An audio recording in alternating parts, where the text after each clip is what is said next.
जितने भी लोग जो यहाँ आए हैं, जो आयु में हमसे बड़े हैं, उन्हें मैं एक साथ चरण स्पर्श करता हूँ, नमन करता हूँ, वंदन करता हूँ। और ऐसे नौजवान जो आयु में हमसे छोटे हैं, उन्हें मैं ढेर सारा आशीष देता हूँ, अपना प्रेम, अपना दुलार देता हूँ।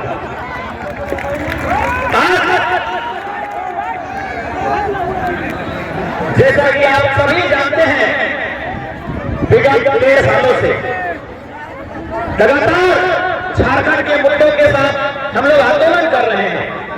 कुछ सफलताएं, कुछ असफलताएं, कुल मिलाकर एक मिला जुला परिणाम हमें दिखा। बहुत सारे लोगों ने कहा, अच्छा ठीक है, अपने वहां से बोला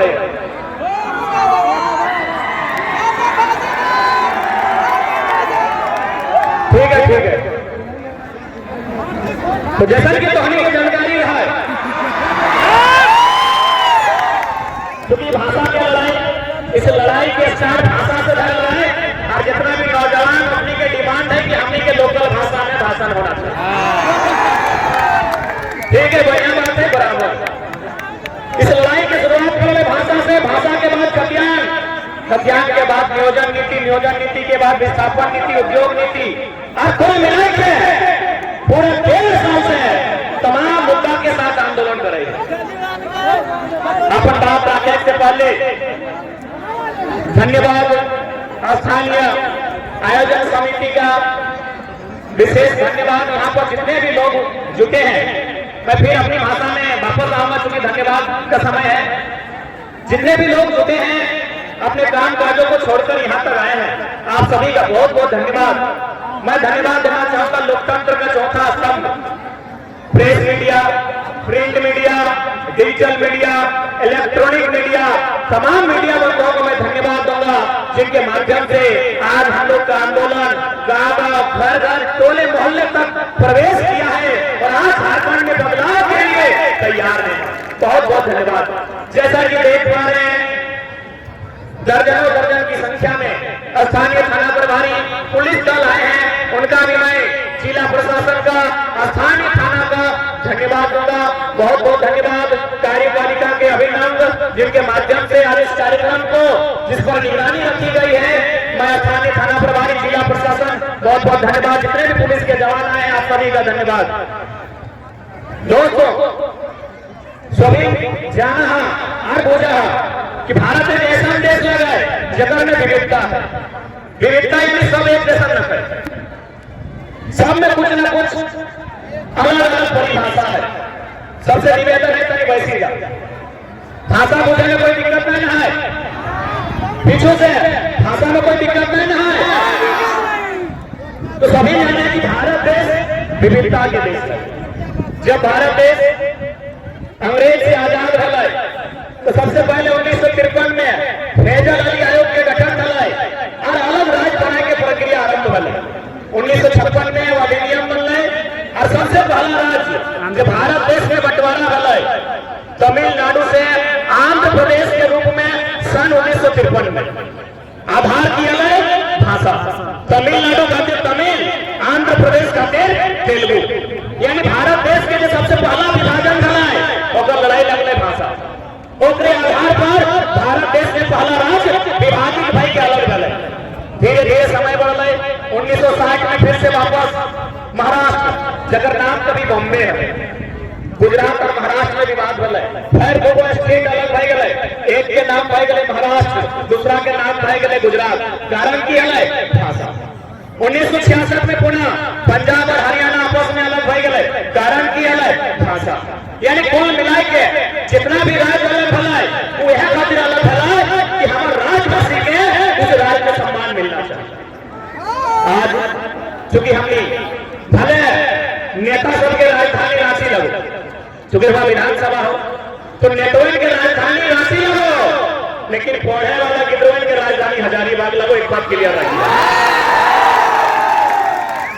पॉलिटिशियन हम रांची है, लेकिन एजुकेशन हम हजारीबाग है। और इतिहास गवाह है कि जब जब छात्र बोला है राज सिंहासन डोला है, तो क्या 24 में राज सिंहासन डोलता है? निसंदेह डोलता है, क्योंकि सबसे ज्यादा आभार जितना भी सरकार बनल, जितना सरकार बिगड़ल, सबसे ज्यादा आघात अगर कर लो अलग तो छात्र के रहे। अभी हमें हजारीबाग जिला में पढ़ाई एक लेटेस्ट बहाली है, शिक्षक बहाली सभी पेपर के माध्यम से पढ़ ले।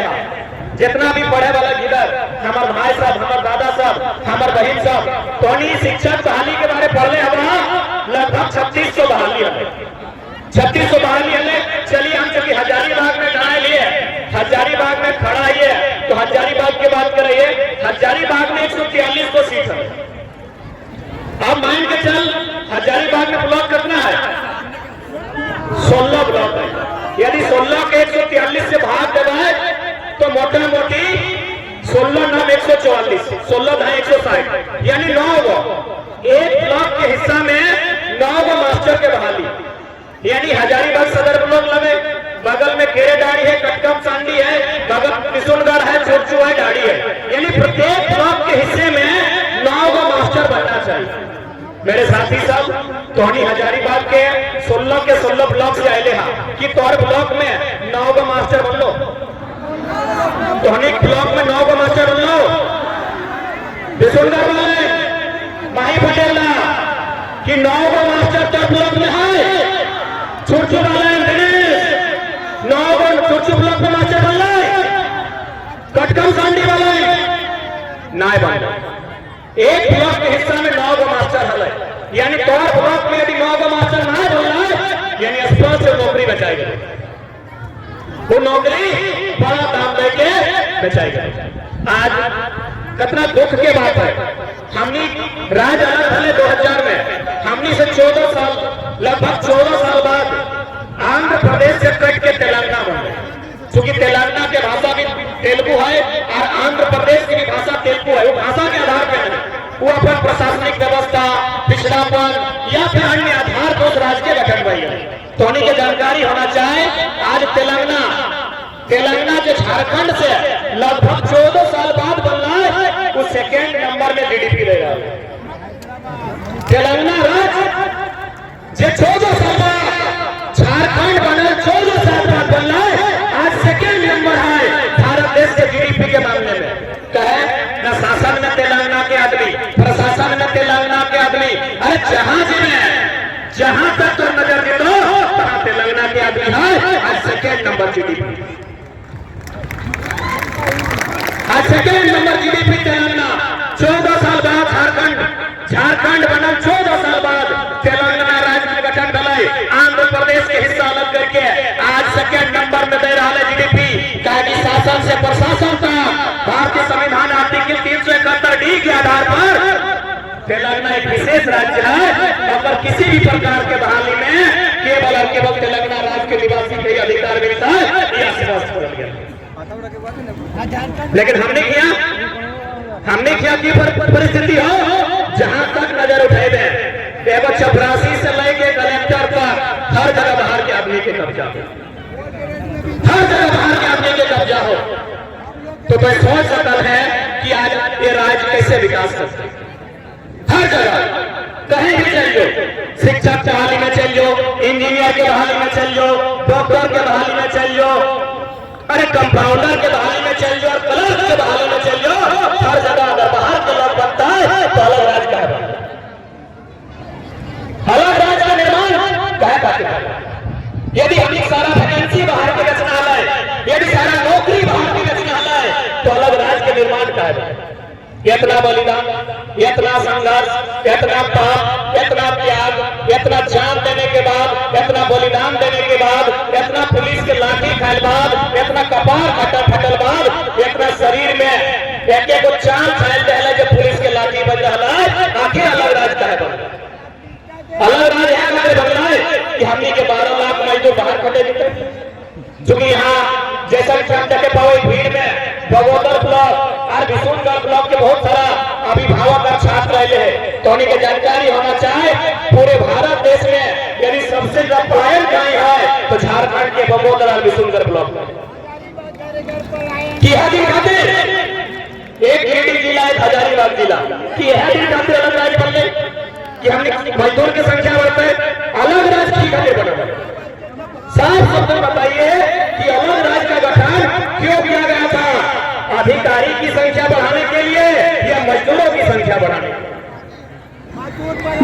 अधिकारियों की संख्या बढ़ाने के लिए, शिक्षकों की संख्या बढ़ाने के लिए, अभियंताओं की संख्या बढ़ाने के लिए, चिकित्सकों की संख्या बढ़ाने के लिए, वकीलों की संख्या बढ़ाने के लिए, ब्यूरोक्रेट्स की संख्या बढ़ाने के लिए अलग राज्य लिया था। लेकिन यहाँ तो उल्टा हो रहा है, दिन प्रतिदिन मजदूरों की संख्या बढ़ रही है। इसलिए आज जितने भी नौजवान, अभिभावक, माताएं, बहनें, महिलाएं इस मंच का, इस बदलाव संकल्प सभा का ऐतिहासिक मैदान गांधी मैदान तक आई है।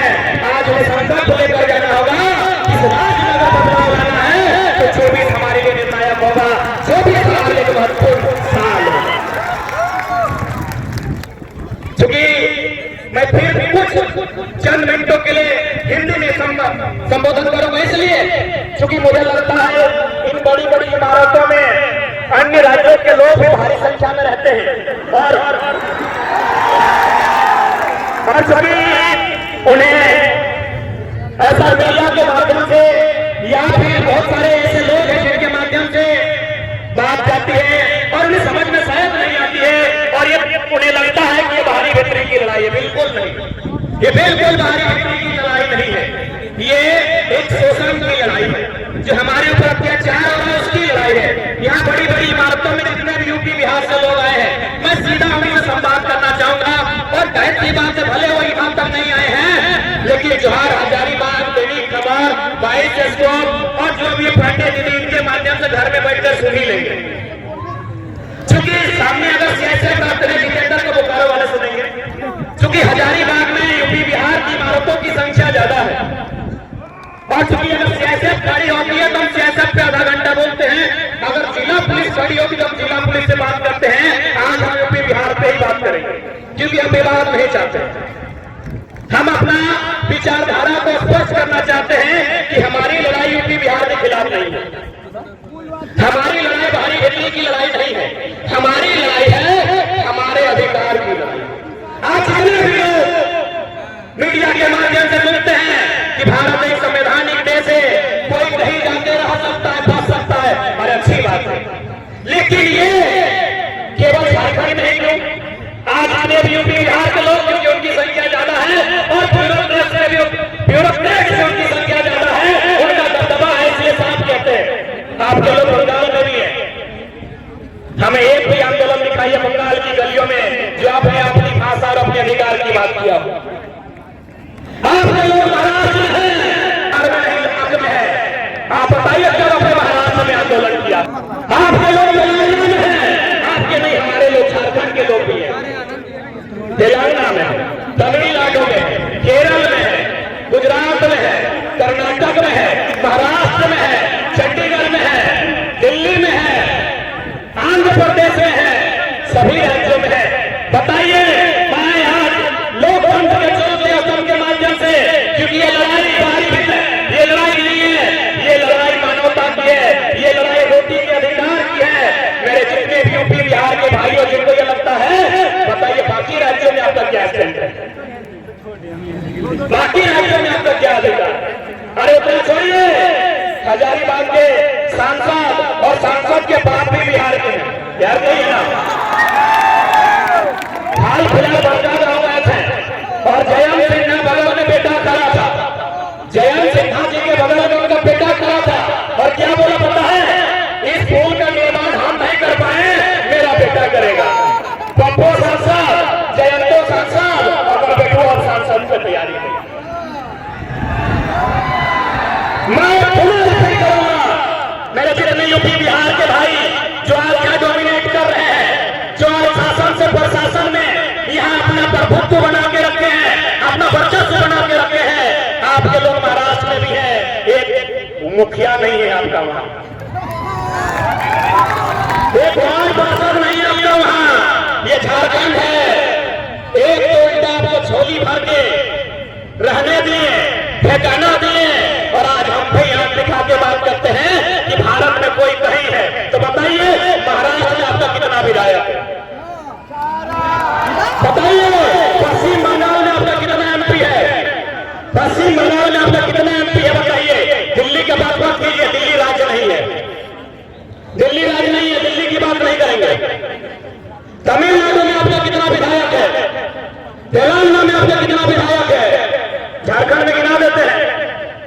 जयंत सिन्हा विधायक का एमपी गिना रहे, जयंत सिन्हा, संजय सिंह, सुनील सिंह, बीडी राम, पीएन सिंह, निशिकांत दुबे, कितना गिनाएंगे, कितना गिनाएंगे। तो इसलिए हम स्वीकार करते हैं, मैं खासकर मैं बिहार के तमाम जो भी लोग जिस पद पर है, मैं आपको बड़ा भाई मानता हूं।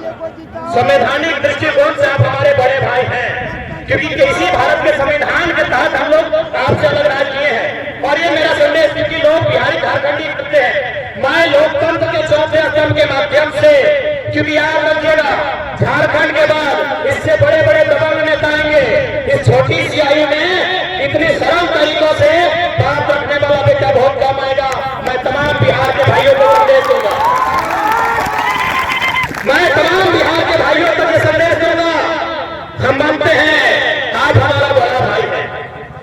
अभी गांव में शादी का सीजन है, अगर किसी भाई का विवाह होता है 5 साल बाद उसको अधिकार अलग दिया जाता है, चूल्हा अलग दिया जाता है।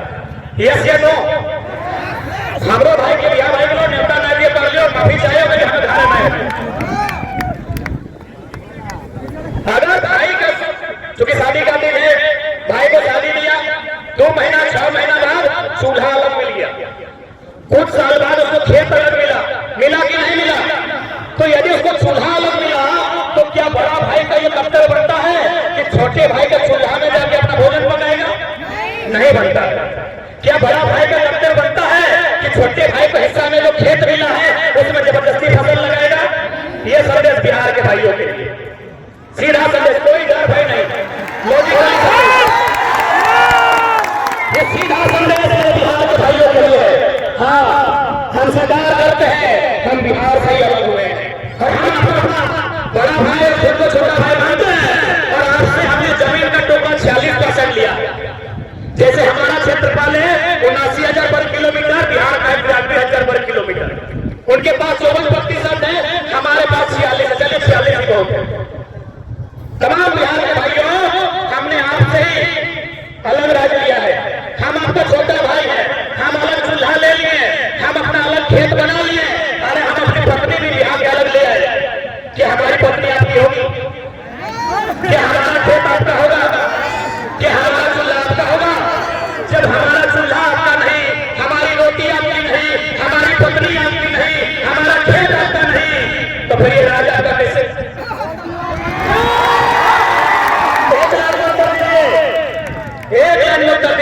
इसीलिए भगाने की लड़ाई नहीं है मेरे बिहार के भाइयों, ये भाई भाई में लड़ाई की बात नहीं है। ये बड़ा भाई जो हमको अधिकार छोटा भाई को लिया है, हम यही चाहते हैं कि नौजवानी नहीं, वास्तव में हमको अधिकार चाहिए। जो खेत जो हमारा 40% है, बिहार से जो हमें खेत मिला है 79,000 वर्ग किलोमीटर का हमारा खेत है। झारखंड में खेत बनते हैं, हमें 79,000 वर्ग किलोमीटर में खेत मिला है। हम उस खेत में जोतने का, कोड़ने का, काटने का और उस फसल को खाने का अधिकार मानते हैं, इससे ज्यादा कुछ नहीं मानते। इसलिए भ्रम मत फैलाएं, इसीलिए किसी भी प्रकार का कोई भ्रम नहीं फैलाएं कि हम हमारी बिक्री कर रहे हैं। आप आए हैं, बड़ा भाई को जिस प्रकार एक छोटा भाई अधिकार देता है, यदि मान के चलिए हमारी लुगाई छोटे भाई की पत्नी अगर तो अपने मायके से ऐसा बिठा लेती आई तो बड़ा भाई को जरूर 2-4 को लेते। तो ठीक उसी प्रकार हमारे यहाँ कंपनी है, आपको 50% की बात कर रहे हैं, इसको लेना है। हमारे यहाँ जो सरकार की नौकरियां है हम 10% खुला रख रहे हैं, जिसको लेना है लीजिए, बिहारी को लेना है, बंगाली को लेना है लीजिए। हम यहाँ जो प्रशासनिक जिसमें हमारे प्रशासन पुलिस के बड़े अधिकारी बनते हैं, जेपीएससी, हम वहां भी दे रहे हैं 75% दो, वहां भी 25% खुला रख रहे हैं। अरे बड़े भाई को दे रहे हैं, नियम से देंगे ना। अब पत्नी हमारी, ससुराल हमारा, और 10 को ऐसा रोटी मिला तो 5 को देंगे क्या? 5 को देंगे क्या? अरे पत्नी हमारी, ससुराल हमारा, ऐसा पिठा है ना, ऐसा पिठा। यदि हमारे ससुराल से हमको 10 को ऐसा पिठा भेजा जाए कि दमाद को दीजिए, तो 5-5 को नहीं बंटवारा होगा। बड़ा भाई को 1 को देंगे, 1.5 को देंगे, हार्डली 2 को देंगे कि नहीं? तो उसी प्रकार ये दिग्भ्रमित बिहार हमारा बड़ा भाई है, हम बिहार में नजर नहीं गड़ाते हैं। अच्छा पुनः करेंगे। आज हजारीबाग की बड़ी बड़ी इमारतें जिसमें मुझे लगता है 90% बिहार, यूपी और अन्य राज्यों का बिल्डिंग है। हमको पटना में और लखनऊ में एक बिल्डिंग दिखाई है जो झारखंडी का। हमको बिहार की राजधानी पटना, यूपी का लखनऊ है ना रे, 1.5 साल से किताब नहीं खोले हैं। हम यूपी की राजधानी लखनऊ, बिहार की राजधानी पटना और पश्चिम बंगाल की राजधानी कलकत्ता हम देखना चाहते हैं कि झारखंडियों का कितना बड़ा फ्लैट है नहीं ना है। तो यह अन्याय क्यों हमारे साथ ये अन्याय क्यों मेरे भाइयों? जब हमारे लोग महाराष्ट्र में स्थापित नहीं हो पाए हैं, हमारे लोग तमिलनाडु में स्थापित नहीं हो पाए हैं, हमारे लोग पटना में कलकत्ता में स्थापित नहीं हो पाए हैं, तो फिर बाकी लोग यहाँ स्थापित होना क्यों चाहते हैं? क्यों भाई? ये अन्याय है कि नहीं है? ये सरासर अन्याय है। ये सरासर एक इंसान के अधिकार को छीनने का अन्याय है। इसलिए आज मैं मीडिया के माध्यम से यहाँ जितने लोग जैसा देख पा रहे हैं, कई हजार की संख्या में लोग जुटे हैं, मैं उनके माध्यम से आज इस विवाद का अंत चाहता हूँ। ये लड़ाई बाहरी भीतरी की नहीं है, झारखंड हमारा है और इस पर पहला अधिकार हमें मिले, यहाँ की नौकरियों में पहला अधिकार हमें मिले, यहाँ के हर सुख सुविधा में पहला अधिकार हमें मिले, बस ये इसकी लड़ाई है। मैं आपको बताना चाहूंगा, तमिलनाडु मास्टर साहब जी बनते हैं, दादा पत्रकारिता में है, सिकंदर भाई आपके पास बहुत अच्छी जानकारी होगी। तमिलनाडु में ग्रुप डी का फॉर्म नहीं भरते तमिलनाडु के जो मूल निवासी हैं ग्रुप डी का फॉर्म नहीं भरते हैं। बोलता है हम लोग को जरूरत ही नहीं है, मेरा स्टेट इतना डेवलपमेंट है। तो ठीक उसी प्रकार यदि कोई बढ़िया राजनेता यदि इस राजधानी को संभाले, यदि बढ़िया ब्यूरोक्रेट इन दफ्तरों को संभाले, तो झारखंड में इतनी खनिज संपदा है कि हम लोग खूब इश्तेहार देंगे कि 3rd और 4th ग्रेड में 50% बंगाल, बिहार, यूपी को दे दिया, आइए और नौकरी कीजिए। आपको जानकारी होना चाहिए मेरे साथियों, जैसा मुझे सूचना मिला है तमिलनाडु में जो रेलवे का TEF लेवल का होता है वो फॉर्म नहीं भरते हैं, क्योंकि वह स्टेट डेवलपमेंट स्टेट है, GDP देने वाला स्टेट है, वहाँ रोजगार का साधन है। तो सोच सकते हैं जब तमिलनाडु इतना डेवलपमेंट है, यदि झारखंड में अच्छी पॉलिसी बन जाए तो झारखंड स्वर्ग से वास्तव में सुंदर होगा, इस बात की पूरी गारंटी है।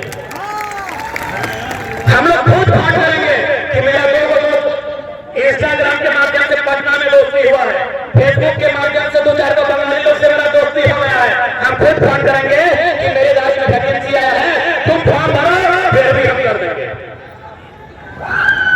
लेकिन एक अच्छा लीडर नहीं मिलने के कारण, एक बेहतर पॉलिटिशियन नहीं मिलने के कारण, एक बेहतर पॉलिसी नहीं बनने के कारण आज हमारे राज्य की दुर्दशा है। 40% खनिज देने वाला राज्य, 40% मेरे साथियों, 40% खनिज देने वाला राज्य आज भारत देश का निम्नतम राज्य बन गया है। शिक्षा की बात करें, रोजगार की बात करें, पलायन की बात करें, विस्थापन की बात करें, कुपोषण की बात करें, गरीबी की बात करें, हर तरह से ये सबसे निम्न पायदान पर खड़ा है, ऐसा राज्य बन गया है। इसलिए आज बहुत सारे लोग कहते होंगे हमें कोई लीडर बनने का हम लोग का उद्देश्य नहीं था, लेकिन अब एक बात बताइए, भारत एक लोकतांत्रिक देश है, जो भला राज्य के सर्वोच्च मंदिर विधानसभा से हो सकता है। माफ कीजिएगा, यहाँ जितने लोग आए हैं सबकी किसी न किसी धर्म पे आस्था है, हम ठेस नहीं पहुंचाएंगे, लेकिन आप भी जानते हैं हम लाभ इबादत पूजा पाठ कर लें, जो नीति नियम कानून से भला होगा वो कहीं से नहीं होगा। मेरे साथियों इस बात को याद रखिएगा।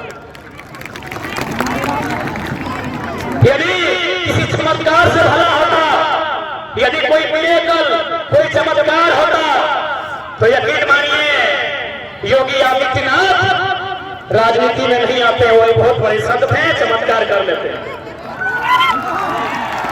याद रखिए मेरे साथियों, यूपी के माननीय मुख्यमंत्री श्रीमान योगी आदित्यनाथ एक संत है, वे राजनीति में नहीं आते, क्योंकि चमत्कार के साथ आधुनिक युग में शायद ही कुछ होता।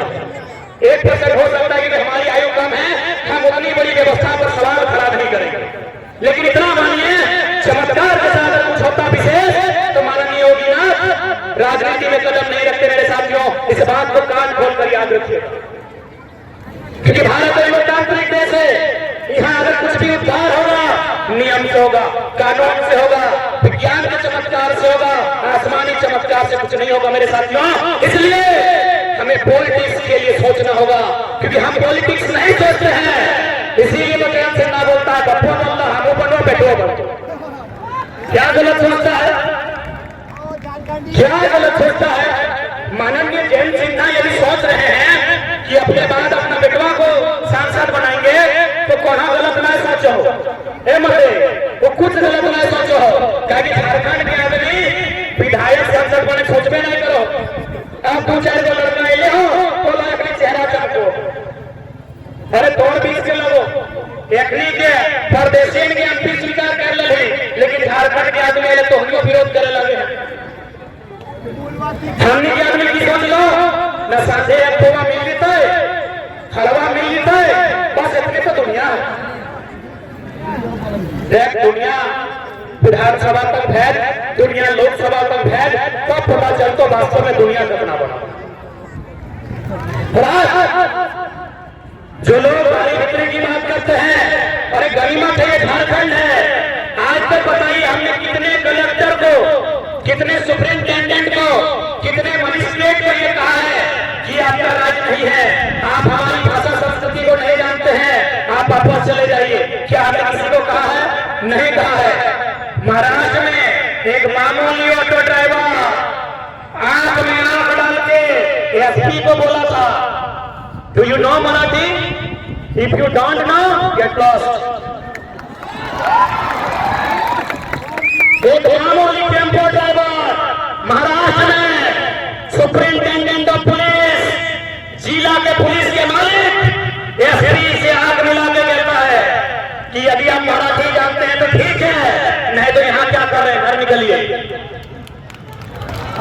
ये झारखंड है, ये झारखंड है। इसीलिए तो पूजा सिंह साल 25 करोड़, छवि रंजन, फिर अभी बहुत सारा लिस्ट बाकी है, अभी बहुत सारा लिस्ट बाकी है मेरे साथियों। ये झारखंड है जो आप यहाँ अरबों का घोटाला करते हैं, फिर भी लोग चुपचाप आपको सह लेते हैं। गनीमत है ये महाराष्ट्र नहीं तो ये छवि रंजन की छवि खराब कर देते अब तक लोग। आज झारखंड के सबसे प्राचीन जिला से ठाक के बोल रहे हैं कि जिस दिन झारखंड के लोगों का कैरेक्टर मराठी और तमिलनाडु के तट पर होगा ना, अच्छे किसी छवि रंजन की छवि खराब कर देंगे। ये तो डरे सामने लोग कि थोड़ा डरने लगे हैं, ये डर जाते हैं। एक मामूली थाना प्रभारी को देख के पसीना आ जाता है। गनीमत कीजिए जिस दिन ये लोग फिर से खड़ा हो जाएंगे, और इन्हें खड़ा होना चाहिए, क्योंकि इन्हें भी नहीं पता ये किस इनका पूर्वज क्या करते थे। जब बैटल ऑफ प्लासी बंगाल में, बैटल ऑफ बक्सर बिहार में 1757, 1764 जब अंग्रेजों ने बिहार में जाकर बैटल ऑफ बक्सर के माध्यम से, बंगाल में जाकर बैटल ऑफ प्लासी के माध्यम से अंग्रेजों ने भारत के लोगों को उठा के पटक दिया था, उसी समय हम लोग ढाल विद्रोह, चुहार विद्रोह करके अंग्रेजों को 1 नंबर करवा दिए थे। इस बात को याद रखिएगा। समस्या ये है कि हम लोग अपने इतिहास को जानना नहीं चाहते हैं, अपने पूर्वजों के बलिदान को जानना नहीं चाहते हैं। ये हजारीबाग की धरती आंदोलन की धरती है। यही सबसे पहले सन 1925-27 के आसपास एक नारा लगा था, दिल्ली चलो। सबसे पहले नारा हजारीबाग में लगा है, याद कीजिएगा मेरे साथ। शायद वो 1925 था, मान के चलते ये 2023 आ गया है, 100 साल का समय आया है। आज फिर से हजारीबाग की माटी में नारा लग रहा है दिल्ली चलो का, लेकिन इस बार दिल्ली हम लोग भीड़ लेके नहीं जाएंगे, इस भीड़ में से एक एमपी चुनकर भेजेंगे, इस बात को तय कर लीजिए। बहुत सारे लोग बोलेंगे कि इन लोग झारखंड का मुद्दा को लेकर पॉलिटिक्स किया है, दिल्ली में क्या करेगा? न दिल्ली में हम वही करेंगे जो चाइना से युद्ध हारने के बाद उस समय के प्रधानमंत्री पंडित जवाहरलाल नेहरू की आंख से आंख डालकर राज्यसभा सांसद राष्ट्रकवि रामधारी सिंह दिनकर ने कविता कही थी कि रोक रजिस्टर को यहाँ जान लेते इनको स्वर्ग दे, मुझको लौटा दे गांधी गदा, मुझको लौटा दे अर्जुन भीम भी। प्रधानमंत्री से आंख से आंख मिलाया था। जब मजे की बात है, राज्यसभा सांसद कांग्रेस की तरफ से, प्रधानमंत्री कांग्रेस का था, लेकिन फिर भी रामधारी सिंह दिनकर ने जरूरत किया था कि यदि आपको डर लगता है तो आपको युधिष्ठिर की जरूरत नहीं है, हमको त्रिनेत्र खोलने वाले महाकाल को दीजिए और पूरे भारत में शंखनाद की घोषणा कीजिए। ये किसने कहा था? रामधारी सिंह दिनकर, जिन्होंने रश्मि रचि लिखी है। तो ठीक उसी प्रकार यदि आपको लगता है कि हम लोकसभा में क्या करेंगे, तो देश के प्रधानमंत्री मोदी जी बन के आए, केजरीवाल बन के आए, राहुल गांधी बन के आए, नीतीश बन के आए, बनर्जी ममता बन के आए, हमें दिक्कत नहीं है, कोई बन के आए, हम उनके आंख में आंख डालकर सवाल करेंगे कि अडानी का पावर प्लांट यदि बिजली बांग्लादेश को जाना था तो गोड्डा में क्यों लगाए? हम उनसे आंख में आंख डाल के सवाल करेंगे कि यही बूढ़ा खाप कर रौटा जब ये दूसरे राज्य में कंपनी खोलता है वहां जीरो पोल्यूशन होता है, झारखंड में हमारा भाई लोग कैंसर से कैसे बड़ा प्रधानमंत्री उत्तर दीजिए। हम प्रधानमंत्री सवाल करेंगे कि एनटीपीसी का मतलब देश होता है क्या? अडानी का मतलब देश होता है क्या? यदि नहीं होता है तो एक एनटीपीसी के लिए, एक अडानी के लिए बड़का गांव में 1000 पुलिस फोर्स क्या कर रही है? अरे अंग्रेजों की ईस्ट इंडिया कंपनी ने उतना अत्याचार नहीं किया है जितना भारत की कंपनी आज बड़का गांव में कर रही है। आज एनटीपीसी हो, मगध आम्रपाली हो, या फिर अन्य त्रिवेणी संगम हो, या वहां जो भी कंपनियां कोयला खोदने के लिए स्थापित है, आज इस प्रकार की अमानवीय काम कर रही है, आज इस प्रकार झारखंड के लोगों के साथ शोषण कर रही है। पूरे ब्रह्मांड में इतना अन्याय किसी के साथ नहीं हुआ। इसलिए आज यदि आपके मन में ये सवाल आता है कि ये लोग लोकसभा में क्या करेंगे, अरे हमारी पहली जरूरत लोकसभा में ही है ताकि पूरी दुनिया को बताएंगे हमारी दर्द क्या है, हमारी पीड़ा क्या है, हमारे साथ जुल्म क्या है, हमारे साथ अपमान क्या है, ये पूरी दुनिया को बताएंगे। और पूरी दुनिया को यदि बताना है तो हजारीबाग के गांधी मैदान से नहीं, गांधी के संसद से बताएंगे। गांधी मैदान से यदि बात रखेंगे तो कितने लोग सुनेंगे? 2 लाख सुनेंगे, 2 करोड़ सुनेंगे? हमें पूरी दुनिया को बताना है कि किस प्रकार झारखंड के साथ बेईमानी हो रही है। आने वाले दिनों में कर्णपुरा जो कोल ब्लॉक है, बड़का गांव के रेडारी और कुचत्रा का हिस्सा मिलाकर वहां 235 गांव स्थापित होंगे। हमारे पास विस्थापन गिनती नहीं है, हमारे 235 गांव स्थापित होंगे। आप समझ सकते हैं कितना अन्याय होगा। कौन बात करेगा?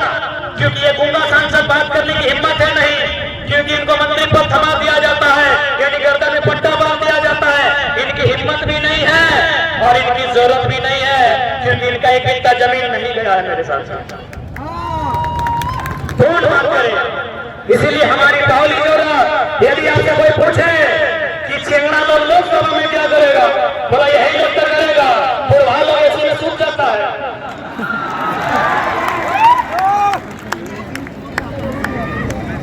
फिटनेस नाम का चीज है कि नहीं? सुनिए, तो डिफेंस लाइन में जितना फिटनेस चाहिए उससे कई ज्यादा गुना फिटनेस चाहिए जो पॉलिसी मेकर इस बात को ध्यान रखिएगा। क्योंकि शरीर का जहां इस्तेमाल होता है इंसान कितना थकता है, लेकिन जहां दिमाग का इस्तेमाल होता है वहां कितनी थकावट आती है। ये तो पढ़ने वाले छात्र रात को दिया जलाकर पढ़ने वाले छात्र बताएंगे कि दिमाग खपाने में क्या मेहनत होती है। तो इसलिए वहां को 80 साल 90 साल, देखिए हम बूढ़ों का सम्मान करते हैं, लेकिन भाई एक आयु होती है, रिटायरमेंट की एक आयु होती है।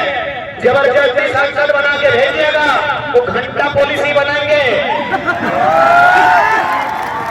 एक बात बताइए, अभी मोटा मोटी 2-4 को सांसद का उदाहरण लीजिए। पीएम सिंह कितना उम्र? 77 साल। बुढ़ाई के लोग आइए से 45 साल का, मेरे साथ जो ध्यान से सुनिए, माननीय पीएम सिंह की आयु है लगभग 77 साल 80 साल, एक डीसी की आयु है 45, उसको बोका बनाएगा कि नहीं? बनाएगा कि नहीं? 45 साल का डीसी, 50 साल का सीएस, 50 साल का डीजीपी, 70-80 साल का एमपी एमएलए को बोका बनाएगा कि नहीं? इसीलिए यदि 50 साल का डीजीपी है तो 25 साल का छोकरा एमपी चाहिए, 25 साल का छोकरा एमपी चाहिए। यदि 45 साल का डीसी है तो बिल्कुल 25 साल का चाहिए, क्योंकि 25 साल का जो चेंगड़ा होगा उसको डर नहीं होगा। सामने वाला डीसी रहे चाहे भीसी रहे, सामने वाला डीसी रहे चाहे भीसी रहे, घंटा डर नहीं है हमको, एक पैसा डर नहीं है। इसलिए डर नहीं है कि मरना एक दिन तुमको भी है, यहाँ बचने के लिए कोई नहीं आया है। तुम अमृत भी किताबी बात है, और होगा कोई काल में हम विवाद नहीं करेंगे, हम बात भी नहीं करेंगे। तुम यहाँ जीने के लिए नहीं आया है, जो मेरे शरीर में ब्लड है तुम्हारे शरीर में वही ब्लड है, इसलिए हमको घंटा फर्क नहीं पड़ता है सामने वाला कितना ऊंचा पदाधिकारी है। तुम्हारी भी जो पत्नी, तुम्हारी पत्नी और हमारी भाभी की भी, हम लोग भाभी लोग का खाना खाए, पत्नी है नहीं, तो तुम माननीय डीसी साहब, आपकी पत्नी जो खाना बनाती है और हमारी भोजी जो खाना बनाती है वो चावल ही होता है, आपका वाला सोना का चावल नहीं होता। इसलिए मैं सीधा संदेश देना चाहूंगा, हम लोग इसलिए संसद में जाना चाहते हैं ताकि उनका मुकाबला कर सकें और उनसे हिम्मत लगाकर बात कर सकें। जो बात जो हिम्मत आज हम लोग यहाँ कर पाए हैं, वचन दीजिए, अगर आप लोग हमें मौका देते हैं तो हम लोग भी वचन देते हैं, लोकसभा में पटक के जोर जोर से टेबल में 2 मुक्का लगा के ही बात करेंगे, देश के प्रधानमंत्री से बात करेंगे और उनसे तो यही कहेंगे कि अरे भाई, जो योग्यता आपकी है वही योग्यता हमारी है। बस आपका सांसद 300 था इसलिए आप पीएम बन गए, हम लोग 5 को लेके आए। पीएम बनने से पहले वो सांसद ही होता है ना, तो भी सांसद है, हम भी सांसद बन के जाएंगे, हम भी मने हमारे लोग। और उनसे एक एक बिंदु में सवाल होगा, देश के प्रधानमंत्री से सवाल होगा कि हमारे राज्य में आपको 40% खरीद दिया, बदले में आपने कैबिनेट के एक मीटिंग किया झारखंड के लिए, ये सीएम इतने में बोलिए, क्योंकि फेंका फेंकी वाला भाषण नहीं सुनेंगे। देश का प्रधानमंत्री लोग खूब फेंकता है और हमारे प्रधानमंत्री का तो कहिए बात है, मैं सब ठीक है, अब क्या कहेंगे? विदेश में तो हैवी फेंकते हैं। हाल फिलहाल गए थे जलवायु परिवर्तन में, हाल फिलहाल हमारे यशस्वी प्रधानमंत्री, क्योंकि हजारीबाग बीजेपी वालों का घर है तो ऐसे यशस्वी लगा के बोलते हैं, लेकिन बिल्कुल 30 सेकंड में अपनी आधी भक्ति उतार देंगे, 30 सेकंड के भाषण में। उसके बाद अगर ज्यादा है तो कर सकते हैं, लेकिन यदि आपने थोड़ा सा भी, एक हिस्सा भी आपकी खोपड़ी का खाली है, यदि गोबर नहीं भरा है तो हम 30 सेकंड में भक्ति उतार देंगे। लो जी सुनिए, तो हेमंत टाइम है वो राज्य का विषय, अभी देश की बात कर रहे हैं।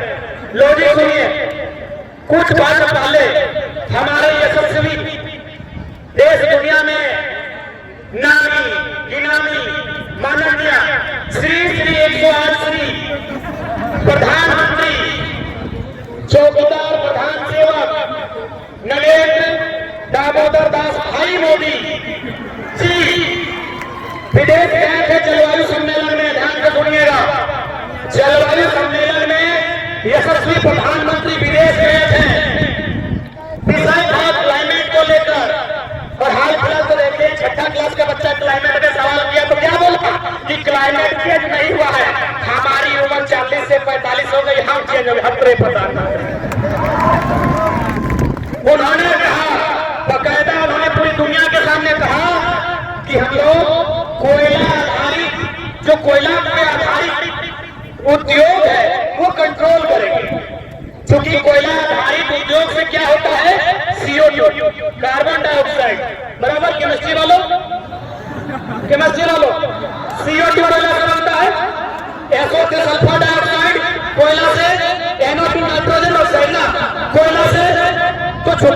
CO2, NO2, SO2 कोयला के जो खनन होता है उससे बाहर आता है। इससे किसको नुकसान होता है? मानव जीवन को, जंगल को, पर्यावरण को। तो देश के प्रधानमंत्री ने पूरी दुनिया के सामने कहा कि हम लोग कोयला के आधार पर उद्योग को कंट्रोल करेंगे। दुनिया में पूरा ताली बजा। ऐसे भी हमारे कैमरामैन मोदी ये देखते होंगे, कैमरा में बहुत आज तक लगभग 2300 कुर्ता पहने तो कैमरामैन तो ये दुनिया में क्या बोल के है कि कोयला से CO2, NO2, SO2 बनता है। केमिस्ट्री वाले बेहतर बताएंगे और दो गैस बन सकता है। जैसे ही भारत आए, आप बड़का गांव वाले खामी भरेंगे। जैसे ही भारत आए 80 को कोयला ब्लॉक का आवंटन हुआ, 39 को अडानी को, 39 को अडानी को। इसीलिए हजारीबाग सुने बीजेपी का गढ़ है। आपके यशस्वी प्रधानमंत्री दुनिया में जाके डंका फेंकते हैं कि कोयला आधारित जो कंपनी है उसको कंट्रोल करेंगे, और इंडिया जैसे आते हैं इनका आंख पीछे आता है, जबान पीछे आती है, और 80 को कोयला खदान बेचते हैं, 39 को अपने एडॉप्टेड दत्तक समझी के ना, दत्तक गोद लिया बेटा को दत्तक ही बोलते हैं ना। हम बच्चा है, आप लोग हमारे अभिभावक दत्तक, अपने दत्तक पुत्र अडानी को 39 को कोयला का खदान आवंटन करते हैं। जिसमें बड़का गांव में सोच के देखिए मेरे साथियों। इसीलिए आज MP भी बनाने की आवश्यकता है जो जाके लोकसभा के भीतर इस बात को रख सके, लोकसभा के भीतर अपनी बातों का लोहा मनवा सके। और हम पूरा विश्वास कीजिए, प्रधानमंत्री तो छोड़िए, यदि वो अपने मित्र, चूंकि ट्रंप के टाइम ट्रंप मित्र है, बाइडेन के टाइम बोलते हैं बाइडेन है, चलिए बाइडेन की बेटी साइडेन की मित्र है। प्रधानमंत्री को छोड़िए, व्हाइट हाउस में जो अमेरिका का प्रेसिडेंट बैठा है उनको बुला के लिए ये भारत की संसद बैठाइए, हमारे सवालों को उत्तर वे भी नहीं दे पाएंगे। हमारे लॉजिकल सवालों को उत्तर वो भी नहीं दे पाएंगे। और कहां से देंगे? वो जब इंडिया आए तो मोदी जी दीवार खड़ा कर दिए थे, कहां से देंगे? उनको इंडिया देखने ही नहीं दिया, तो सवाल सुनने देंगे? इसलिए देखिए, मैं स्पष्ट कहूंगा, तमिलनाडु में बीजेपी और कांग्रेस का संसद नहीं भेजते हैं, वो तमिलनाडु का संसद भेजते हैं। बाकी जिसको मन बुझाएगा समर्थन दिल्ली में देंगे। तेलंगाना में NDA UPA का संसद नहीं भेजते हैं, वो अपने भेजते हैं। ममता दीदी से सीखिए ना, वो UPA NDA का सांसद नहीं भेजती है, वो बंगाली सांसद भेजती है, और दिल्ली में जो होगा देखा जाएगा। MP अपना भेजिए, दिल्ली में समर्थन देने बोलिएगा समर्थन देगा, विपक्ष में बैठने बोलिएगा विपक्ष में बैठेगा, आपसे पूछ के बैठेगा, जनता से पूछ के बैठेगा। आप यही मुहर लगाते हैं कि हमारे हजारीबाग का कैंडिडेट NDA समर्पित है, हमारे दिल्ली का कैंडिडेट UPA समर्पित है। आप यही मार्का लगाते हैं NDA UPA, वो घंटा झारखंड की बात करेगा, उसके गर्दन में पट्टा डाल कर रखेंगे कि नहीं रखेंगे। इसलिए इंडिपेंडेंट हम झारखंडी मोहर लगा के भेजेंगे, हम झारखंड का ठप्पा लगा के भेजेंगे। दिल्ली में क्या करना है नहीं करना है तो झारखंड की जनता उन्हें बताएगी, ट्विटर के माध्यम से बताएगी, फेसबुक के माध्यम से बताएगी, मीडिया के माध्यम से बताएगी, जो भी माध्यम होगा उस माध्यम से बताएगी कि हमारे सांसद को क्या करना है।